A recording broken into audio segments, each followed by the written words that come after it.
Capítulo 4. De volta à toca.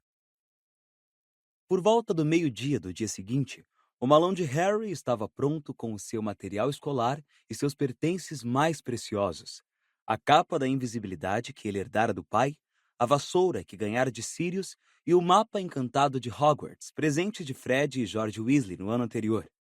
Ele retirara toda a comida do esconderijo sob a tábua solta, verificara 2 vezes cada cantinho de seu quarto para ver se esquecera livros de feitiços ou penas, baixara da parede o calendário em que fizera a contagem regressiva para o dia 1º de setembro, riscando cada dia que passava até a volta a Hogwarts. A atmosfera no número 4 da Rua dos Alfeneiros estava extremamente tensa. A chegada iminente à casa de um grupo variado de bruxos estava deixando os Dursley nervosos e irritadiços. Tio Walter parecera decididamente assustado quando Harry informou-o de que os Weasley chegariam às 5 horas do dia seguinte. Espero que você tenha avisado para se vestirem direito a essas pessoas. Rosnou o tio na mesma hora. Já vi o tipo de coisa que gente da sua laia usa. É melhor terem a decência de vestir roupas normais. É só. Harry sentiu uma ligeira apreensão. Raramente vira o casal Weasley usar alguma coisa que os Dursley pudessem chamar de normal. Os filhos até usavam roupas de trouxas durante as férias, mas o senhor e a senhora Weasley, em geral, usavam vestes longas e surradas em vários graus. Harry não se incomodava com o que os vizinhos pudessem pensar, mas estava aflito com as grosserias que os Dursley pudessem fazer aos Weasley, se eles realmente correspondessem à péssima ideia que os tios faziam dos bruxos. Tio Walter vestira o melhor terno. Para alguns, isto poderia parecer um gesto de boas-vindas, mas Harry sabia que era porque o tio queria impressionar e intimidar. Duda, por outro lado, parecia ter encolhido. Não era porque a dieta, afinal, estivesse produzindo efeito, mas por medo. O garoto saíra do último encontro com um bruxo adulto, levando um rabo de porco enroscado que saía pelo fundilho das calças, e tia Petúnia e tio Walter precisaram pagar um hospital particular em Londres para remover o tal rabo. Portanto, não surpreendia que Duda não parasse de passar a mão nervosamente pelo bumbum e andasse de lado quando ia de um cômodo a outro para não oferecer o mesmo alvo ao inimigo. O almoço foi uma refeição quase silenciosa. Duda sequer protestou contra a comida, queijo branco e aipo ralado. Tia Petúnia não comeu nadinha. Manteve os braços cruzados, os lábios contraídos e parecia estar mastigando a língua, como se refreasse o discurso violento e injurioso que queria fazer para Harry. Eles virão de carro, naturalmente. Vociferou o tio Walter por cima da mesa. Hum, fez Harry. Ele não pensara nisso. Como é que os Weasley viriam apanhá-lo? Não tinham mais carro. O velho Ford Anglia que outrora possuíam atualmente andava rodando pela floresta proibida de Hogwarts. Mas no ano anterior, o Sr. Weasley tomara emprestado o carro do Ministério da Magia. Será que faria o mesmo hoje? Acho que sim, respondeu Harry. Tio Walter bufou para dentro dos bigodes. Normalmente ele teria perguntado qual era a marca do carro do Sr. Weasley. Tinha uma tendência a julgar outros homens pelo tamanho e o luxo de seus carros. Mas o garoto duvidava de que o tio tivesse simpatizado com o Sr. Weasley, mesmo que o bruxo dirigisse uma Ferrari. Harry passou a maior parte da tarde em seu quarto. Não suportava ver tia Petúnia espiar entre as cortinas a todo instante, como se tivesse havido um alerta de que existia um rinoceronte à solta. Finalmente, às 15 para as 5, Harry voltou ao térreo e entrou na sala de estar. Tia Petúnia ajeitava compulsivamente as almofadas. Tio Walter fingia ler o jornal, mas seus olhinhos miúdos não se mexiam, e Harry teve certeza de que, na realidade, ele mantinha os ouvidos muito atentos para a chegada de um carro. Duda se enterrou numa poltrona, sentado em cima das mãos muito gordas, e segurava com firmeza o bumbum. Harry não suportou a tensão. Saiu da sala e foi se sentar na escada do hall, os olhos no relógio de pulso e o coração batendo muito forte de tanta excitação e nervosismo.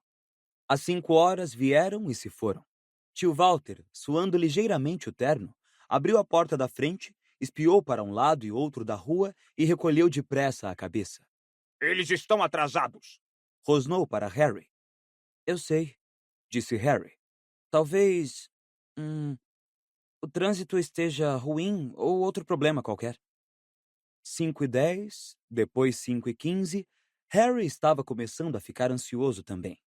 Às 5:30, Ele ouviu os tios conversarem em murmúrios tensos na sala de estar. Não tem a menor consideração. Poderíamos ter outro compromisso. Talvez eles pensem que serão convidados para jantar se chegarem tarde. Certamente que não serão. Respondeu tio Walter, e Harry o ouviu se levantar e começar a andar pela sala. Vão pegar o garoto e ir embora. Não vão se demorar. Isto é, se é que vão aparecer. Provavelmente se enganaram no dia. Eu diria que gente da laia deles não liga muito para a pontualidade. Ou isso ou estão dirigindo uma lata velha que parou de... Harry deu um pulo. Do outro lado da porta da sala, ele ouviu os 3 Dursley correrem precipitadamente, cheios de pânico. No momento seguinte, Duda entrou voando pelo hall, aterrorizado. "O que aconteceu?" perguntou Harry. "Que foi que houve?" Mas Duda parecia incapaz de responder. As mãos ainda agarradas às nádegas, saiu desengonçado e o mais depressa que pôde em direção à cozinha. Harry correu para a sala de estar. Ouviam-se fortes batidas e arranhões por trás das tábuas que vedavam a lareira dos Dursley, diante da qual estava ligada uma imitação de fogo a carvão. Que é isso? Exclamou tia Petúnia, que recuara de costas para a parede, arregalando os olhos para a lareira, aterrorizada. Que é isso, Walter?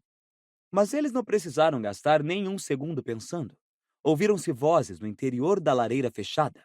Ai, Fred, não! Volte, volte. Houve um engano. Diga ao Jorge para não... Ai! Jorge, não há espaço. Volte depressa e diga ao Rony. Talvez Harry possa ouvir a gente, papai. Talvez possa abrir para a gente passar. Ouviram-se murros contra as tábuas. Harry! Harry! Você está ouvindo a gente? Os Dursley investiram contra Harry como um casal de carcajus furiosos. Que é isso? Vociferou tio Walter. Que é que está acontecendo? Eles tentaram chegar aqui usando pó de flu, disse Harry, reprimindo uma vontade louca de rir. Eles podem viajar entre lareiras, só que vocês taparam a entrada. Esperem um pouco. Harry se aproximou da lareira e chamou. Sr. Weasley, o senhor está me ouvindo? As pancadas pararam. Alguém do outro lado fez psiu. Sr. Weasley, é o Harry. A lareira está bloqueada. O senhor não vai conseguir passar por aí. Droga! Exclamou a voz do Sr. Weasley. Para que foi que eles inventaram de bloquear a lareira? Eles têm um fogo elétrico, explicou Harry. Verdade? Ouviu-se a voz excitada do Sr. Weasley. Eclético, você disse? Com a tomada? Nossa, eu preciso ver isso. Vamos pensar. Ai, Rony! A voz de Rony agora se juntava à dos outros. O que é que estamos fazendo aqui? Deu alguma coisa errada? Não, Rony. Ouviu-se a voz de Fred, muito sarcástica. Era exatamente aqui que queríamos chegar. É, e estamos nos divertindo de montão, acrescentou Jorge, cuja voz parecia abafada, como se ele estivesse esmagado contra a parede. Meninos, disse o Sr. Weasley vagamente. Estou tentando pensar no que fazer. É o jeito. Afaste-se, Harry. Harry recuou até o sofá. Tio Walter, porém, avançou para a lareira. Espere aí! Berrou para a peça. Que é que você vai fazer exatamente? Bam! O fogo elétrico foi arremessado pela sala, ao mesmo tempo que as tábuas saltavam da lareira, expulsando o Sr. Weasley, Fred, George e Rony em meio a uma nuvem de caliça e fragmentos de madeira. Tia Petúnia berrou e caiu de costas por cima da mesinha de centro. Tio Walter agarrou-a antes que ela batesse no chão e encarou os Weasley boquiaberto, incapaz de falar, todos de cabelos ruivos, inclusive Fred e George, gêmeos idênticos até a última sarda. Agora melhorou, ofegou o Sr. Weasley, espanando a poeira das longas vestes verde e endireitando os óculos. Ah, vocês devem ser a tia e o tio de Harry.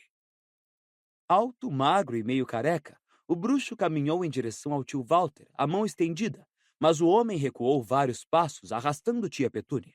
As palavras lhe fugiram totalmente. Seu melhor terno estava coberto de pó branco, que assentara em seus cabelos e bigodes e dava a impressão de que ele acabara de envelhecer 30 anos. Sinto muito, disse o Sr. Weasley, baixando a mão e olhando por cima do ombro para a lareira destruída. Foi minha culpa, mas não me ocorreu que não poderíamos sair por aqui. Mandei ligar a sua lareira, a rede do Flu, entende? Só por uma tarde, sabe? Para podermos apanhar Harry. Rigorosamente falando, as lareiras dos trouxas não podem ser ligadas. Mas tem um contato útil na comissão de regulamentação do fluxo e ele deu um jeitinho. Mas posso consertar tudo em um segundo, não se preocupe. Vou acender o fogo para mandar os garotos de volta, depois posso refazer sua lareira antes de desaparatar. Harry podia apostar que os Dursley não tinham entendido uma única palavra. Continuavam a boquiabrir-se para o Sr. Weasley, aparvalhados. Tia Petúnia levantou-se com dificuldade e se escondeu atrás do marido. Olá, Harry. Cumprimentou o Sr. Weasley, animado.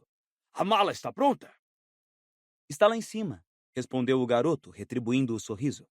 Vamos buscar, disse Fred na mesma hora. Piscando para Harry, ele e George saíram da sala. Sabiam onde era o quarto de Harry, porque tinham salvado o garoto uma vez no meio da noite. Harry suspeitou que Fred e George estavam querendo dar uma espiada em Duda. Tinham ouvido Harry falar muito do primo. Bom, Disse o Sr. Weasley, agitando levemente os braços enquanto tentava encontrar palavras para quebrar o silêncio mais que desagradável. uma bela casa vocês têm. Como a sala habitualmente impecável estava agora coberta de poeira e caliça, o comentário não foi muito bem recebido pelos Dursley. O rosto do tio Walter ficou mais uma vez púrpura e tia Petúnia recomeçou a mastigar a língua. Porém, eles pareciam demasiado apavorados para conseguir falar alguma coisa. O Sr. Weasley olhou para todos os lados. Adorava tudo que dizia a respeito aos trouxas. Harry via que ele estava doido de vontade de examinar a televisão e o videocassete. Eles funcionam com ecleticidade, não é? Disse, mostrando-se bem informado. Ah, é, estou vendo as tomadas. Eu coleciono tomadas. Acrescentou para o tio Walter.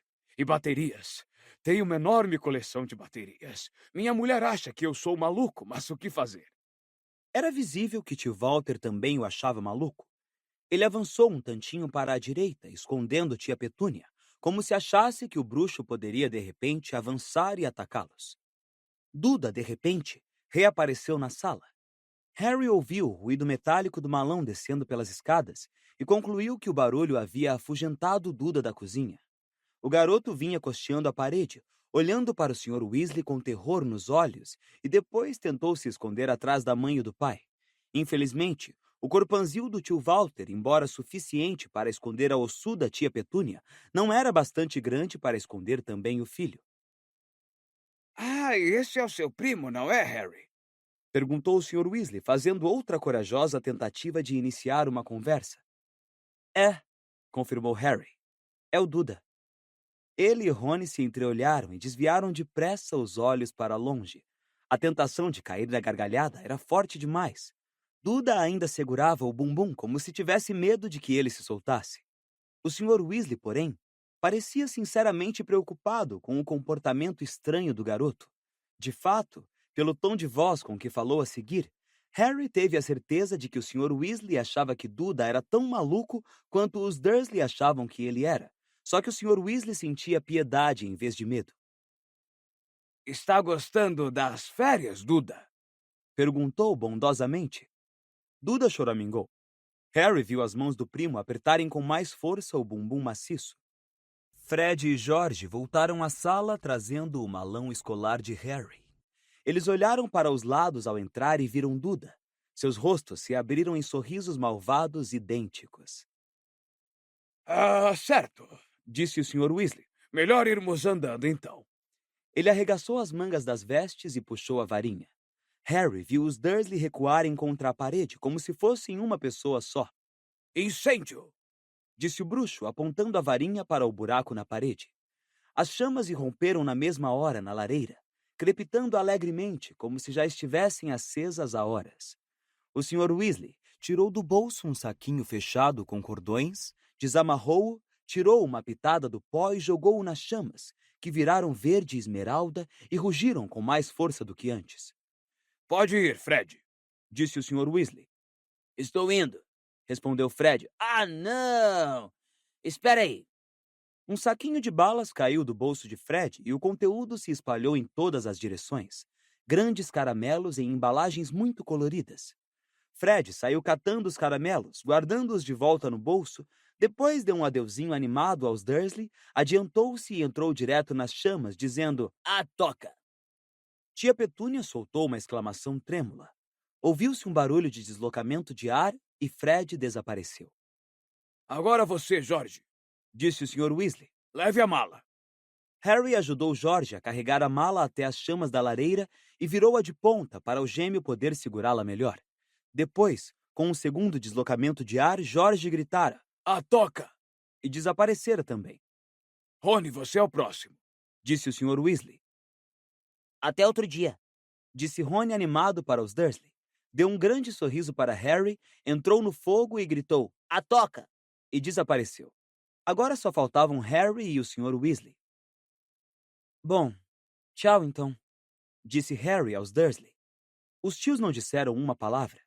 Harry adiantou-se para o fogo, mas na hora em que pisou na lareira, o Sr. Weasley esticou a mão e segurou. Encarou os Dursley surpreso. Harry disse tchau para vocês, Falou ele. Vocês não ouviram? Não faz mal, murmurou Harry para o Sr. Weasley. Francamente, eu não me importo. O Sr. Weasley não tirou a mão do ombro de Harry. Vocês não vão ver seu sobrinho até o próximo verão? Disse ele a tio Walter, ligeiramente indignado. Com certeza vocês vão se despedir. O rosto de tio Walter se contraiu furiosamente. A ideia de aprender a ter consideração com um homem que acabara de explodir metade da sua sala de estar parecia lhe causar intenso sofrimento. Mas o Sr. Weasley ainda empunhava a varinha, e o olhar do tio Walter correu até ela antes de dizer, muito ressentido: Então, tchau. Até outro dia, disse Harry, enfiando um pé nas chamas que, aos seus sentidos, pareceram um hálito morno. Naquele momento, porém, um horrível ruído de alguém se engasgando ocorreu às costas dele e tia Petúnia começou a gritar. Harry se virou. Duda não estava mais escondido atrás dos pais. Estava ajoelhado ao lado da mesinha de centro e tossia e cuspia uma coisa de uns 30 centímetros, roxa e viscosa, que saía de sua boca. Passado um segundo de aturdimento, Harry se deu conta de que aquela coisa de 30 centímetros era a língua de Duda e que havia um papel de caramelo vivamente colorido caído no chão ao lado dele. Tia Petúnia atirou-se ao chão ao lado do filho, agarrou a ponta da língua inchada e tentou arrancá-la da boca do garoto. Como era de se esperar, Duda berrou e cuspiu pior do que antes, tentando resistir à mãe. Tio Walter urrava e agitava os braços, e o Sr. Weasley precisou gritar para ser ouvido. Não se preocupem, posso dar um jeito nisso. Gritou ele, avançando para Duda com a varinha estendida. Mas tia Petúnia berrou mais do que antes e se atirou em cima de Duda, protegendo-o do Sr. Weasley. Não, estou falando sério, disse o Sr. Weasley, desesperado. É um processo simples, foi o caramelo. Meu filho, Fred, gosta de pregar peças, mas é apenas um feitiço de engurgitamento. Pelo menos acho que é. Por favor, posso consertar tudo. Mas longe de se tranquilizarem, os Dursley foram tomados de um pânico ainda maior. Tia Petúnia, soluçando histericamente, puxava a língua de Duda como se estivesse decidida a arrancá-la. O garoto parecia estar sufocando sob a pressão da língua e da mãe somadas, e tio Walter, que se descontrolara completamente, agarrou uma estatueta de porcelana de cima do buffet e atirou-a contra o Sr. Weasley, que se abaixou, deixando o enfeite se espatifar na lareira escancarada. Ora, francamente, exclamou o Sr. Weasley, zangado, brandindo a varinha. Estou tentando ajudar. Urrando feito um hipopótamo ferido, tio Walter agarrou outro enfeite. Harry, vá logo, gritou o Sr. Weasley, a varinha apontada para tio Walter. Eu resolvo isso. Harry não queria perder o espetáculo, mas o segundo enfeite atirado pelo tio errou por pouco a sua orelha esquerda, e pensando bem, ele achou preferível deixar o Sr. Weasley resolver a situação. Entrou nas chamas, espiando por cima do ombro e disse: A toca! Seu último vislumbre da sala de estar foi o Sr. Weasley arrancando com a varinha um terceiro enfeite da mão do tio, tia Petúnia gritando agachada por cima de Duda e a língua do primo pendurada para fora como uma grande e viscosa jiboia. Mas no momento seguinte, Harry começou a rodopiar em grande velocidade e a sala de estar dos Dursley desapareceu de vista numa erupção de chamas verde esmeralda.